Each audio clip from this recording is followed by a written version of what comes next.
ಗಂಗಾವತಿ ತಾಲೂಕಾ ಸಿದ್ದಿಕೇರಿ ಗ್ರಾಮದಲ್ಲಿ ನಮ್ಮ ಗದ್ದೆಯಲ್ಲಿ ಇವತ್ತು ನೆಲ್ಲು ಬಿತ್ತುವ ಕಾರ್ಯಕ್ರಮ ಮಾಡ್ತಾ ಇದ್ದೀವಿ.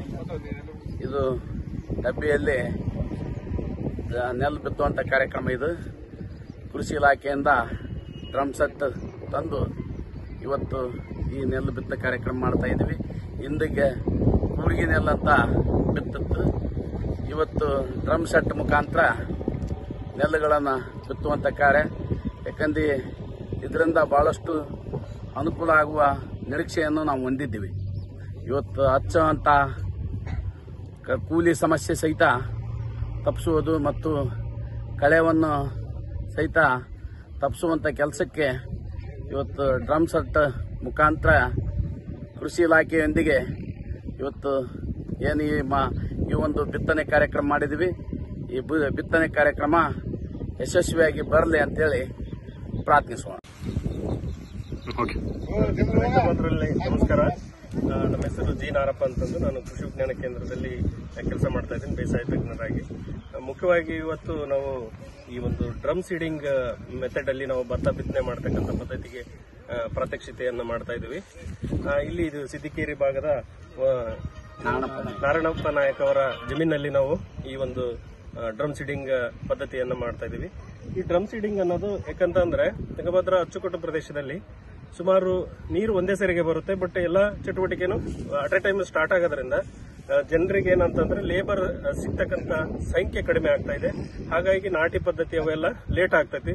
ಸೊ ಹಾಗಾಗಿ ಈಗ ನಮಗೆ ಏನಂತಂದ್ರೆ ಖರ್ಚು ಕಡಿಮೆ ಮಾಡಲಿಕ್ಕೆ ಅಥವಾ ಲೇಬರ್ ಸ್ಕೇರ್ಸಿಟಿನ ಕಡಿಮೆ ಮಾಡಲಿಕ್ಕೆ ಈ ಒಂದು ಡ್ರಮ್ ಸೀಡಿಂಗ್ ಪದ್ಧತಿ. ಯಾಕಂದ್ರೆ ಭತ್ತದಲ್ಲಿ ನಾಟಿ ಪದ್ಧತಿ ಇದೆ, ಆಮೇಲೆ ಕೂರ್ಗೆ ಬಿತ್ತನೆ ಇದೆ, ಮಷೀನ್ ಇದೆ, ಡ್ರಮ್ ಸೀಡಿಂಗ್ ಇದೆ, ಆಮೇಲೆ ಸಿರಿ ಪದ್ಧತಿ ಇದೆ.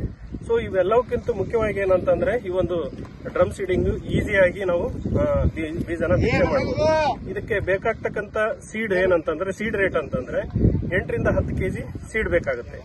ನಾರ್ಮಲ್ ಇದಕ್ಕೆ ನಾವು ಅಂದ್ರೆ ನಾರ್ಮಲ್ ಸಾಂಪ್ರದಾಯಿಕ ಪದ್ಧತಿಯಲ್ಲಿ ನಾಟಿ ಮಾಡ್ಬೇಕಂತಂದ್ರೆ ಸುಮಾರು 25-30 ಕೆಜಿ ಸೀಡ್ ಬೇಕಾಗುತ್ತೆ. ಇಲ್ಲಿ ಬರೀ ನಮಗೆ 8 ರಿಂದ 10 ಕೆಜಿ ಅಂದ್ರೆ ಸೀಡ್ ಕಾಸ್ಟ್ ಕೂಡ ಕಡಿಮೆ ಮಾಡಬಹುದು.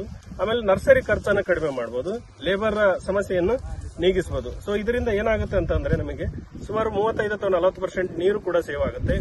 ಸೊ ನಮಗೆ ನೀರು ಸೇವ್ ಆಯ್ತು ಅಂತಂದ್ರೆ ಅದೇ ನೀರಿಂದ ನಾವು ಏರೇನು ಜಾಸ್ತಿ ಮಾಡಬಹುದು ಅಥವಾ ಮುಂದಿನ ಬೆಳೆಗೆ ನೀರನ್ನು ಇಟ್ಕೋಬಹುದು. ಸೊ ಹಾಗಾಗಿ ರೈತರಿಗೆ ಏನಂತಂದ್ರೆ ಈ ಒಂದು ಖರ್ಚನ್ನ ಅಂದ್ರೆ ಸುಮಾರು ನಾವು ಎಕರೆಗೆ 30,000-40,000 ಖರ್ಚು ಮಾಡಿ ನಾವು 40,000 ತೆಗೆದ್ರಾಗ ಅರ್ಥ ಇರಲ್ಲ.